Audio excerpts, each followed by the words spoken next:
The rain had been falling for hours, steady and cold, turning the alley into a gray, shivering world of puddles and mud. In the far corner, where the broken fence leaned into the shadows and the garbage bins stood like forgotten sentinels, a dog sat motionless. His fur was soaked, clinging to his bony frame like a wet rag, and his head hung low, unmoving, as if life itself had already abandoned him. He had no name anymore. They used to call him Bruno. That was before everything changed.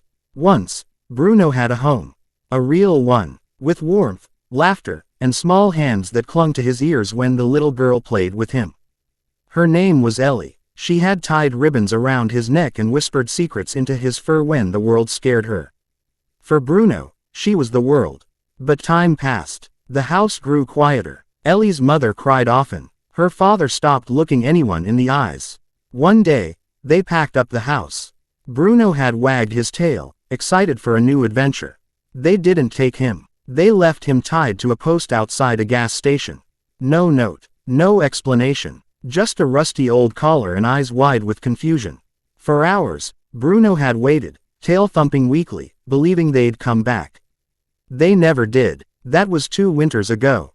Since then, Bruno had wandered through city streets, dodging cars and angry boots. He had tasted hunger like a sickness and known pain in the form of sticks and stones. Every day was survival, and every night was cold. But still, some small spark inside him had hoped. Hoped for a kind hand, a scrap of love, a face he recognized. That spark had died 3 days ago.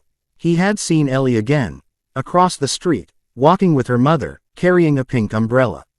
He had barked, cried, limped toward her, tail wagging wildly despite the ache in his bones. She looked at him, then turned away. Bruno had stood there in the rain, heart pounding, chest heaving with disbelief. She didn't say his name, didn't run to him, didn't even smile. He didn't chase her. Now, here he sat, in this alley, in the freezing downpour, too tired to move. His paws were cracked, his ribs visible, and his eyes held a storm deeper than the clouds above. He was done, not angry, just empty, forgotten, betrayed. A muffled sob broke through the rhythm of the rain. Then a soft voice. Hey, are you okay, boy? Bruno didn't lift his head, didn't flinch. Gentle hands wrapped around him, a coat draped over his back. The warmth was unfamiliar, almost painful. The voice was trembling. Oh God, who did this to you? The girl whispered, her eyes glistening. She looked no older than Ellie had been. You don't have to be alone anymore. She lifted him. He was too weak to resist. Wrapped in a blanket of kindness, Bruno felt something stir, a flicker, barely there. As she carried him away from the alley, her arms tight around his shivering body, the rain still poured. But for the first time in a long time, it didn't feel quite so cold. He didn't want to live anymore. But maybe now he could.